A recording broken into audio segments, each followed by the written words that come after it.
Good morning, students. Welcome back in my class, Physics by Ankit sir.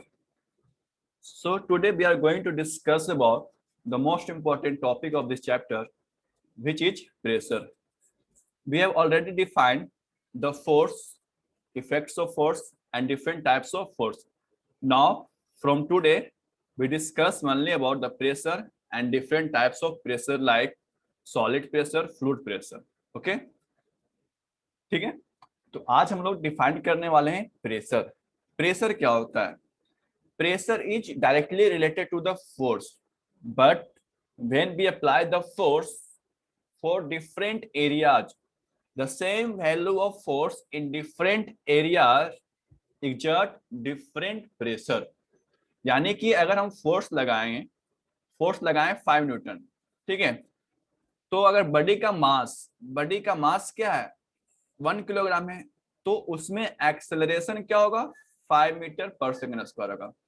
But वही 5 Newton अगर हम अलग अलग एरिया पर लगाएं तो अलग अलग प्रेशर जनरेट होगा, यानी कि pressure is related to the force and also with area, यानी कि अलग अलग एरिया में अलग अलग प्रेशर डेवलप होगा। तो what is pressure? Pressure is defined as the force exerted on a area, ठीक है, the force exerted on area, यानी कि किसी एरिया पर जो फोर्स लग रहा है तो उसके रेशियो को बोलते हैं प्रेशर। जैसे सपोज हम इस सरफेस पर 5 न्यूटन लगा रहे हैं, ठीक है, तो ये सरफेस आपको जो दिख रहा होगा, जो आपका हैचिंग लाइन से बनाया हुआ, इसका एरिया, ठीक है, इसका एरिया मान लीजिए 10 सेंटीमीटर स्क्वायर है, ठीक है, तो हम फोर्स अपॉन एरिया करेंगे तो यहाँ पर प्रेशर निकल जाएगा। बट अगर सपोज इतना ही फोर्स हम इस वाले एरिया में लगाएंगे, जो साइड वाला एरिया है, तो इसका एरिया मान लेते हैं 2 सेंटीमीटर स्क्वायर है, तो इसमें जो फोर्स 5 न्यूटन लगेगा, क्या उसका प्रेशर सेम होगा कि अलग होगा? अलग होगा। बिल्कुल अलग होगा, डिफरेंट होगा। यानी प्रेशर क्या कर रहा है कि आप कितना फोर्स लगाएं और कितना एरिया पर लगाएं, जैसे सपोज हम लोग क्या करते थे बचपन में, जब टीचर्स लोग हम बच्चे को पनिश करते थे तो उनके पास स्टिक होता था, है ना, स्टिक देखे ना, टीचर्स के पास स्टिक रहता है, तो एक स्टिक होता था जो स्केल जैसा होता था, यानी कि थोड़ा ब्रॉड होता था वो वाला, और एक स्टिक लेकर आते थे कुछ गुरुजी जो इंग्लिश वाले टीचर्स थे, वो खजूर वाला लेके आते थे, तो बिल्कुल पतला होता था। तो बताइए किस स्टिक से हमको ज्यादा चोट लगेगा, जो स्केल वाला स्टिक है वो, या फिर जो खजूर वाला जो थिन स्टिक है वो? किससे ज्यादा चोट लगेगा, किससे ज्यादा पेन होगा? बोलिए, वाला से। किससे पिटाना आप लोग पसंद करेंगे? ब्रॉड वाला से। ब्रॉड वाला से? ओ चलो, पिटाना पसंद करोगे कम से कम, हमको लगा पिटाना ही नहीं पसंद करेंगे। ठीक है, तो पहले का ऑप्शन नहीं था कि नहीं पिटाएंगे, अब तो बच्चा कहता है कि सर नहीं पिटाएंगे, तो टीचर छोड़ भी देते हैं कभी कभी। बट पहले ऑप्शन नहीं था, आपको पिटाना है तो पिटाना है, चॉइस करना था कि कौन सा स्टिक से आपको पिटाना है। तो जनरली क्या करते थे, स्केल वाला चूज करते थे, और जो भी हम लोग को पनिशमेंट मिलता था, 1-2 दिन तक हाथ लाल रहता था, बट उस वक्त जो प्रेशर लगता था वो कम लगता था। किसके कंपेयर में? थिन स्टिक के कंपेयर में। तो प्रेशर को ऐसे याद रखना है, फोर्स लगेगा किस एरिया पर लग रहा है, the force acting on area is called pressure, pressure. ठीक है, समझ में आया सबको? अब देखिए, फोर्स जो लग रहा है, तो प्रेशर के लिए याद रखिएगा, प्रेशर के लिए कौन सा फोर्स रिस्पॉन्सिबल है, यानी किसी सरफेस पर अलग अलग फोर्स लग रहा है, तो कौन सा फोर्स प्रेशर के लिए इंपॉर्टेंट है, तो याद रखिएगा, the force which is perpendicular to the surface, यानी कि मेरा सरफेस है और उसके परपेंडिकुलर में जो फोर्स है, जो फोर्स परपेंडिकुलर में है, वो प्रेशर के लिए रिस्पॉन्सिबल है। Which force is responsible for the pressure? Perpendicular force. The force which is perpendicular to the surface, surface. ठीक है। चलिए अब हम लोग प्रेशर को डिफाइन करते हैं, तो क्या कहता है, force per unit area acting perpendicularly to the surface, perpendicular का मतलब 90 डिग्री, इज कॉल्ड प्रेशर, ठीक है। तो हमें नहीं लगता कि आप प्रेशर भूल पाएगा। एग्जाम्पल आपको याद होगा कि हम लोग फोर्स लगाते हैं स्टिक से और किस एरिया पर, कितना एरिया पर लग रहा है, उसके अनुसार प्रेशर वेरी करता है, उसी को हम लोग प्रेशर बोलते हैं। ठीक है, यानी pressure is equal to force upon area. Which types of force? Which is perpendicular to the surface. Surface. Pressure को हम लोग रिप्रेजेंट करते हैं P से, फोर्स को रिप्रेजेंट करते हैं F से, और एरिया को रिप्रेजेंट करते हैं A से। And pressure is a scalar quantity, pressure is a scalar quantity. ठीक है, force is vector but pressure is scalar quantity. ठीक है, अब देखिए जो फोर्स है वो सरफेस के परपेंडिकुलर लग रहा है, उस फोर्स को हम लोग क्या बोलते हैं? तो उस फोर्स को हम लोग बोलते हैं thrust. The force which is perpendicular to the surface, the force which is perpendicular to the surface has a specific name. This specific name of force is called thrust. It's called thrust. यानी कि जहां भी thrust लग रहा है, समझ जाएगा कि वो जो फोर्स है वो सरफेस के परपेंडिकुलर है। जहां भी थ्रस्ट लगता है, थ्रस्ट जनरली कहां पर लगता है? रॉकेट लॉन्चिंग में जो थ्रस्ट लगता है, जब एयर एग्जॉस्ट होता है बैक डायरेक्शन में, तो रॉकेट पर एयर क्या करता है? थ्रस्ट लगाता है, परपेंडिकुलर फोर्स लगाता है, जिसकी वजह से ये लॉन्चिंग के समय ये काफी तेजी से ऊपर लॉन्च होकर के ऊपर सैटेलाइट स्पेस में जाता है, ट्रेवल करता है। ठीक है, what is thrust? The force acting normally, normally या परपेंडिकुलरली, दोनों एक ही हैं, नॉर्मल या परपेंडिकुलर। आपको नॉर्मल बताए होंगे, normal is perpendicular to the surface, याद है ना? Yes sir. The total force acting normally on a surface, यानी कि हम लोग अगर परपेंडिकुलर फोर्स नहीं बोलेंगे तो शॉर्ट में क्या बोलेंगे? थ्रस्ट बोलेंगे। It's called thrust. It's called thrust. It is the only thrust. It is the only thrust. यानी कि अगर इस बॉडी में एक फोर्स इधर लग रहा है, एक फोर्स इधर लग रहा है, एक फोर्स इधर लग रहा है, F1, F2, F3, ठीक है, तो कौन कौन रिस्पॉन्सिबल है? तो सिर्फ थ्रस्ट रिस्पॉन्सिबल है, यानी F1 ये रिस्पॉन्सिबल है, F2 इंक्लाइन पर है तो इसका एक कोफिशिएंट निकालेंगे, परपेंडिकुलर में ये वाला कोफिशिएंट निकालेंगे F2 cos थीटा। F3 है, इसका भी कोफिशिएंट निकालेंगे F3 cos थीटा। तो F1 F2 का कोफिशिएंट x मान लिए, ठीक है, प्लस F3 का कोफिशिएंट, इसको भी x मान लिए। ये सब क्या है? थ्रस्ट है, और यही सब हमारा प्रेशर के लिए रिस्पॉन्सिबल है। आया समझ में सबको? Yes yes sir. ठीक है, तो क्या कर रहा है थ्रस्ट? फिर से समझिए, ये कहता है the total force acting normally on a surface is called thrust. It is the thrust which is responsible for pressure on the surface. यानी pressure is equal to force upon area, pressure is equal to force upon area, या कहेंगे thrust upon area।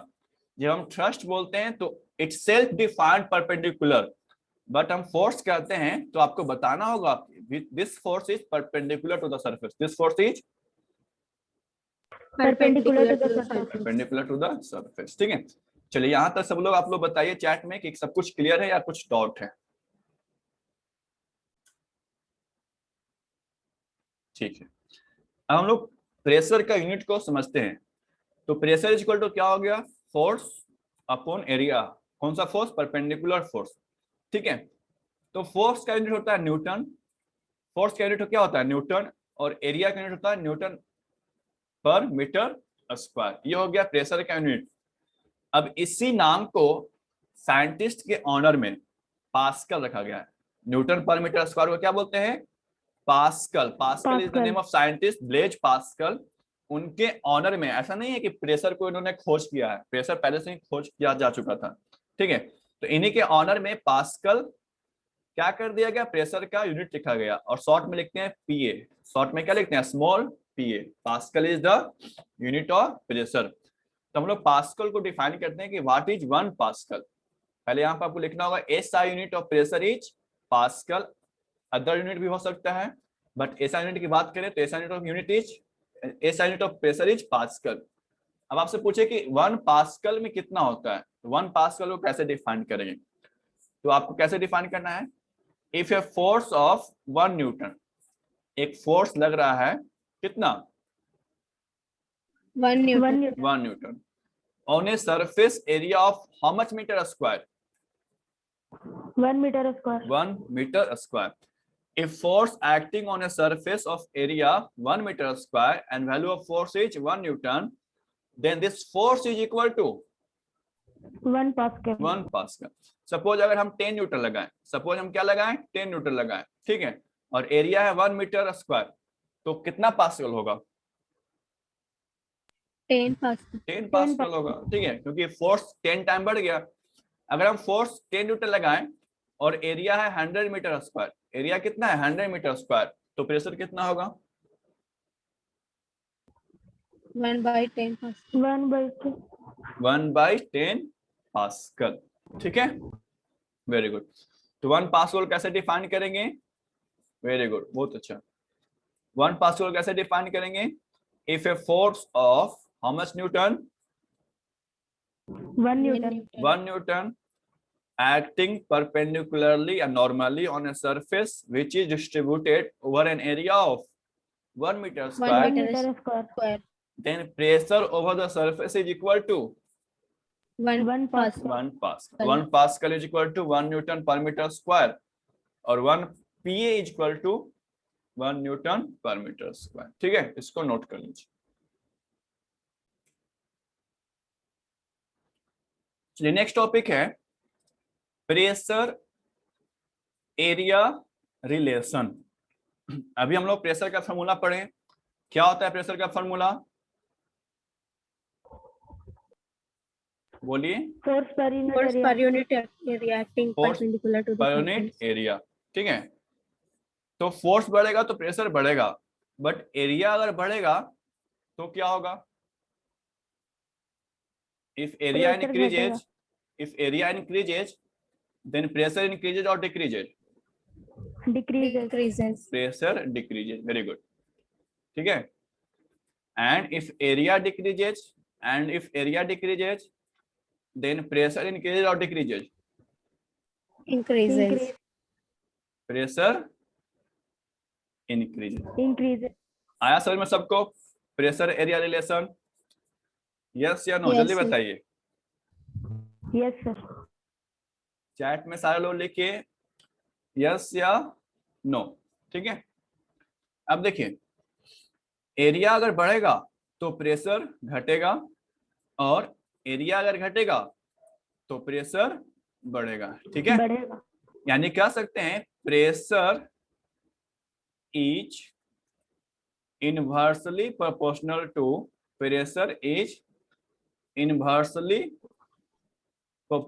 To area of the surface.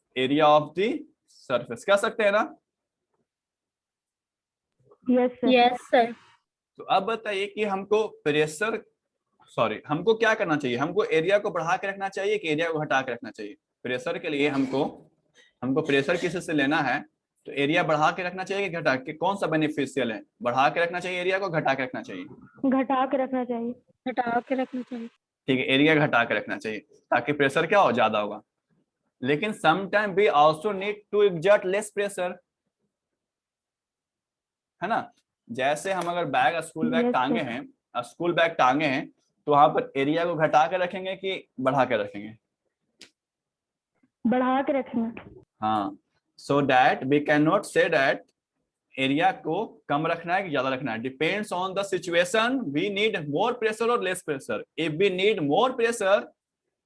More pressure then area should be less. जैसे for example cutting an apple. तो cutting an apple के लिए हम लोग क्या करेंगे? शार्प नाइफ यूज करेंगे कि ब्लंट एज नाइफ यूज करेंगे? बताओ. Sharp knife. क्यों? क्योंकि हमको यहाँ पर हमको यहाँ पर प्रेशर ज्यादा चाहिए.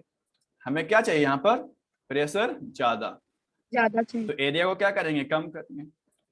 On the other hand, if we need to exert less pressure, जैसे सम एग्जांपल केस हमको करना है कि हमको स्कूल बैग यूज करना है या फिर हमको डैम बनाना होता है. ठीक है, तो bottom part of the dam, जानते हैं हम लोग बॉटम पार्ट ऑफ डैम क्या होता है? ब्रॉड होता है. Bottom part of the dam is क्या होता है? ब्रॉड होता है. तो इस केस में क्या करेंगे? हम लोग एरिया को बढ़ा देंगे. ठीक है, तो एरिया कम रखना चाहिए कि ज्यादा रखना चाहिए, it does not matter, it depends only on the situation. We need to exert less pressure और we need to bear more pressure. हम लोग को ज्यादा प्रेशर लगाना है कि कम प्रेशर लगाना है, उस सिचुएशन के अनुसार आपको एरिया को चेंज करके रखना है। Is it clear? Pressure area relation? Yes, sir. Yes, sir. ठीक है। What is pressure relation? Say that Pressure is inversely proportional to area of the surface. Very good. यानी कि more area less pressure, less area more pressure. अब इसी दो line को use करना है, एक लाइन ये और इसमें से कोई एक, इसमें से कोई एक लाइन तो यूज ही करना है। ये लाइन सब आंसर में यूज करना है, ये वाला लाइन, ठीक है। और इसमें से जो ये, यानी कि आपको प्रेशर ज्यादा चाहिए कि कम चाहिए, इसमें से कोई एक यूज करना है और इसको यूज करके हम 4 क्वेश्चन का आंसर करेंगे, ठीक है। तो पहला क्वेश्चन है, पहला क्वेश्चन क्या है, पढ़िए। It is easy to cut an apple with sharp edge knife but not with blunt edge knife. Very good. यानी कि हमको शार्प एज नाइफ चाहिए। हमें किसी चीज को कट करने के लिए, हमें किसी चीज को कट करने के लिए क्या चाहिए? शार्प एज नाइफ चाहिए ना, नहीं चाहिए? Yes, sir. ठीक है। तो हम क्या करेंगे answer? As we know that pressure is inversely proportional to its area of the surface and sharp edge knife has less area. Sharp edge knife has less area, so it will exert more pressure on the apple. More pressure on the apple. That's why it is easy to cut an apple with sharp edge knife. Second question पढ़िए। School bags are provided wider straps. ठीक है। As we know that a school bags consist numbers of books and copies, it will exert more pressure on our soldier if the area of a strap is small. ठीक है, ये हो गया first तरह से। Second में कैसे करना है? As we know that pressure is inversely proportional to its the area of the surface. Wider a strap has more area, so that it will exert less pressure on our soldier. बताओ इस चीज को use करके आसानी है कि नहीं सारा क्वेश्चन को आंसर करना? Yes, sir. ठीक है, आप किसी भी तरीके से कर सकते हैं, आप जो बनाया है वो भी बिल्कुल सही है। हम आपको एक बेसिक मेथड बता रहे हैं कि इस तरह से आपको याद करना है, ताकि कोई सा भी क्वेश्चन आए, इस चारों के अलावा भी कोई क्वेश्चन रहे तो उसको आप एक्सप्लेन कर सकते हैं। नेक्स्ट पढ़िए। Camel can easily walk on sand. ठीक है। As we know that the footprint of the camel, अगर हम कैमल की बात करें फुटप्रिंट का, तो उसका फुटप्रिंट देखिएगा वो बिल्कुल ब्रॉड होता है, ब्रॉड एंड क्या बोलते हैं उसको, फ्लसी, थोड़ा सा वो मुलायम होता है, हल्का मुलायम होता है, ठीक है, और वो ब्रॉड होता है। फुटप्रिंट, फुटप्रिंट का मतलब जो हम लोग का पैर का नीचे वाला जो तलवा होता है। Footprint of the camel is wider and हम लोग जानते हैं pressure is inversely proportional to its the area, so more area exert less pressure on the surface and camel can walk easily Less pressure on the on sand sand. or desert, on the sand or desert. Next question पढ़िए। Desert. Bottom part of dams has broader edge. Very good. यानी अभी आपको बताए थे, देखो dam क्या होता है, number of water, large amount of water को क्या करता है, स्टोर करता है, और वो फिर उसको रिलीज करता है, वो फिर उसको क्या करता है, रिलीज करता है, इस तरह से रिलीज करता है। विंडो बना हुआ होता है, गेट बना हुआ होता है, उससे क्या करता है, रिलीज। लिक्विड का प्रॉपर्टी है कि जितना नीचे जाएंगे उतना प्रेशर क्या होगा, बढ़ेगा, बढ़ते जाओ। ठीक है, लिक्विड का प्रॉपर्टी है। ऊपर में तो कम वाटर है तो ऊपर में कम प्रेशर लगेगा, लेकिन नीचे में क्या है, ज्यादा प्रेशर लगेगा। तो इसको टॉलरेट करने के लिए, बियर करने के लिए एरिया क्या करते हैं हम लोग, डैम का नीचे में बॉटम का बढ़ा देते हैं। तो उसको फिर से आंसर ये करेंगे, pressure is inversely proportional to the area of the surface, as we know that the bottom part of the dam bear number of pressure, large number of pressure, so wider area of the dam exert less pressure. ठीक है, is it clear? Yes, sir. चलिए, तो इस class में इतना ही है। आपको homework में हम एक क्वेश्चन दे रहे हैं, भेज रहे हैं असाइनमेंट में। एक ब्लॉक है 20 सेंटीमीटर, 15 सेंटीमीटर और 10 सेंटीमीटर, एक क्यूबिकल ब्लॉक है। कैसा ब्लॉक है? क्यूबिकल ब्लॉक है। Cubical block. अगर हम इस पर एरिया इस पर निकालेंगे, फोर्स लगाएंगे, सपोज इस पर लगाया 300 न्यूटन, तो इसका एरिया निकाल लेंगे। अगर इधर से लगाएंगे तो इसका एरिया निकाल लेंगे, ठीक है। अगर सामने से लगाएंगे तो इसका एरिया निकालेंगे। तो अलग अलग एरिया होगा, सबका अलग अलग इक्वल एरिया होगा। अलग अलग होगा। हाँ। अलग होगा। फोर्स तो कांस्टेंट है, बट एरिया क्या हो जाएगा, अलग अलग हो जाएगा। तो प्रेशर निकल जाएगा क्या आप लोग से?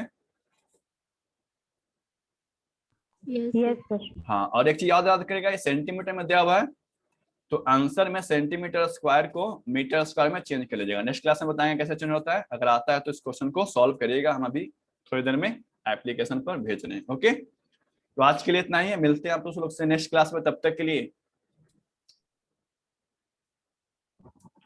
Thank you, have a nice day. Very